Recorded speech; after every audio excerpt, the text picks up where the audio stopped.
নারী ধর্ষণ বা শিশু ধর্ষণের ঘটনা দীর্ঘদিন ধরে বাংলাদেশের একটা প্রচলিত মানে নিয়মের মতো হয়ে গেছে আর কি। তো এটা এখন এত পরিমাণ বেড়ে গেছে।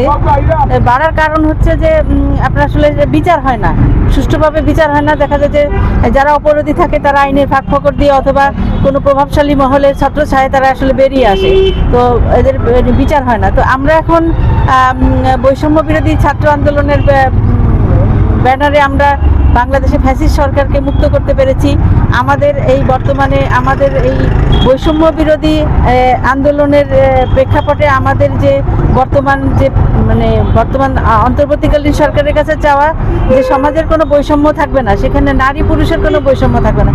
কিন্তু আমরা কথাই বলি, নারী অগ্রগতির কথা বলছি, আমরা নারী উন্নয়নের কথা বলছি, তারপরে নারীদের অংশগ্রহণের কথা বলছি বিভিন্ন জায়গায়। কিন্তু আমাদের আসলে এই যে আগের যে মন মানসিকতায় যে মানুষের নারীদের প্রতি, নারী গৃহকর্মীদের প্রতি অত্যাচার অথবা এই যে ধর্ষণ, বিশেষ করে ধর্ষণ এবং শিশু ধর্ষণ একটা জঘন্যতম অপরাধ, ঘৃণ্য অপরাধ। এই ধরনের অপরাধ এত দৃষ্টান্তমূলক শাস্তি তার হওয়া উচিত এবং খুব দ্রুতই, এবং যাতে কোনো অবস্থাতে সে আইনের ফাঁক বের হয়ে না যেতে পারে, এবং খুব দ্রুত সময়ে এটা উপস্থিত একটা সিদ্ধান্তের মাধ্যমে এটার জন্য এমন আইন করা হোক যাতে এটা মানে অন্তত পক্ষে 15-20 দিন বা বড় জোর 1 মাসের মধ্যে শাস্তি নিশ্চিত হয়। যাতে সে ধরনের যদি দৃষ্টান্তমূলক শাস্তি ব্যবস্থা হয় কয়েক জায়গায়, তাহলে আমি মনে হয় যে এ ধরনের অপরাধ কমে আসবে।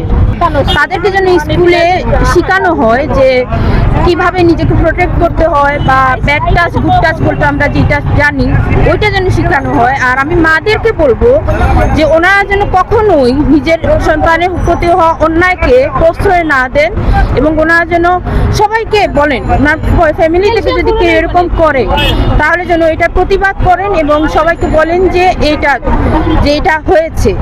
আমি চাই যে সব মারা সোচ্চার হোক, এবং মারা যদি সোচ্চার হয় তাহলে নিশ্চিত আমরা এই পরিস্থিতি বের হয়ে আসতে পারবো।